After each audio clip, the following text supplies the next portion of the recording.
সবার আগে যেটা কঠিন প্রশ্ন সেটা হচ্ছে নন্দিনী দিদি ফেমাস, এটা নিয়ে কোনো সন্দেহ নেই, কিন্তু চারদিকে এরকমও প্রচার আছে নন্দিনী দিদি বড্ড অহংকারী, হিজড়ার মতন দেখতে, অথবা আমি আমার মুখটা ব্যাকা, তখনই আমার মুখটা তো ব্যাকা। বন্ধুরা, আমার ব্যাকগ্রাউন্ড দেখতে পাচ্ছ, আমি কোথায় চলে এসেছি? নন্দিনীদির নতুন হোটেলে। আর নন্দিনীদি কী করছে, হোটেলটা কেমন চলছে, চলো দেখা যাক। নন্দিনীদির সাথে অনেকদিন পরে আবার দেখা করবো, তো আমার সাথে থাকবে, কিন্তু ভিডিওটা দেখো। এক প্লেট চিকেন, এক প্লেট মাটন, 2 প্লেট মাটন বললে যে? হ্যাঁ, আমার কত দাম হচ্ছে তাহলে? উড়িয়ে দাও, বুঝলা?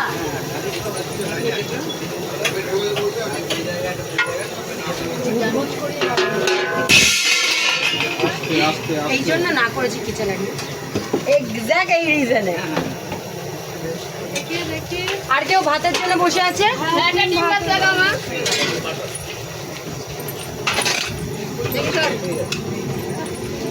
আমাদের বড় ছামটাটা দাও না গো।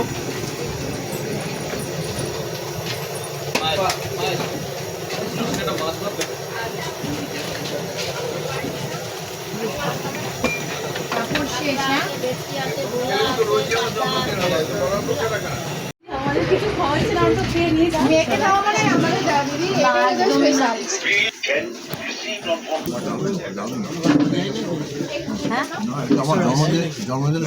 এটা জন্মদিনের স্পেশাল একদম। খাও,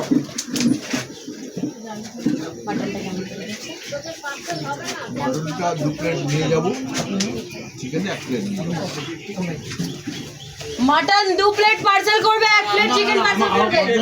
কন্টেনার নিয়ে আসছি। হ্যাঁ, কন্টেনার নিয়ে আসবো। ওকে ঠিক আছে, এখন করবে না। আমাদের দুটো, তোমাদের দুটো, আর দাদাদের দুটো মাটন পার্সেল হবে।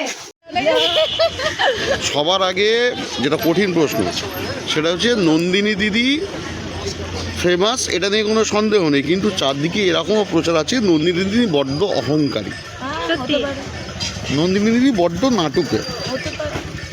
কিন্তু আমাদের দেখে তো মনে হচ্ছে না দিদিভাইকে, তোমার সাথে দিদিভাইয়ের মতন মাটির মানুষ সত্যি দেখা যায় না। কি বলবো, কিন্তু দিদিভাইকে সত্যি বোঝা যাচ্ছে, অডিয়েন্সগুলো একদম কাছে না আসলে বোঝাই যেত না যে দিদিভাই সত্যি একদম অসাধারণ। তাহলে অডিয়েন্সকে বলে লাভ নেই। বা ভালো যদি তুমি, আচ্ছা তুমি একটা কথা বলো, তোমার ইউটিউব চ্যানেলে একটা ভিডিও যদি 1000টা কমেন্ট আসছে, যদি 1000টা কমেন্ট আসছে, তাহলে তার মধ্যে কটা পজিটিভ থাকে, কটা নেগেটিভ? 90% নেগেটিভ, 10% পজিটিভ, 10% পজিটিভে তুমি কেন খুশি করো? দ্যাটস ওয়াই ভালো খারাপ ওটা ম্যাটার করে না, ম্যাটার কি করে তুমি বলছো। এটা খুব খারাপ লাগে।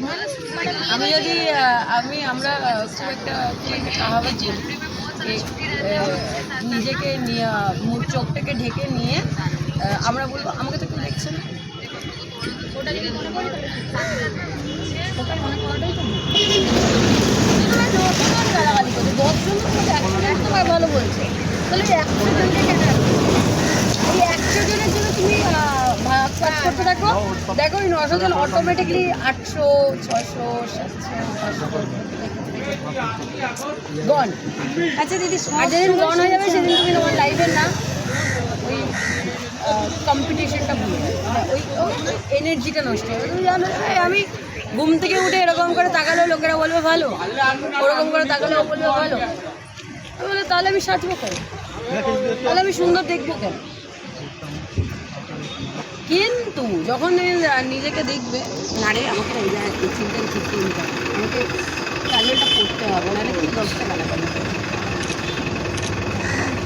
নিজেকে বেটার করে, নেগেটিভিটি তোমাকে আরও বেটার করে, আমি এটা মনে করি। কারণ আমি নিজের পার্সোনাল লাইফটা খুব ফিল করি।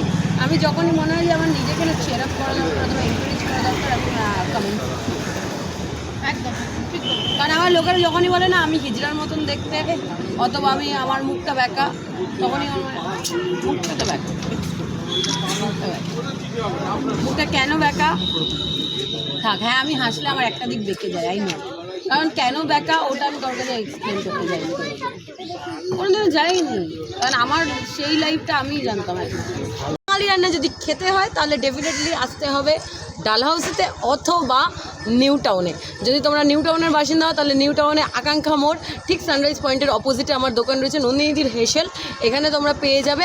আর যদি ডালহাউসি চত্বরে থাকো, শিয়ালদা চত্বরে থাকো, তাহলে Dalhousie 3 number Koilaghat near GPO, opposite to GPO, definitely আসতে হবে।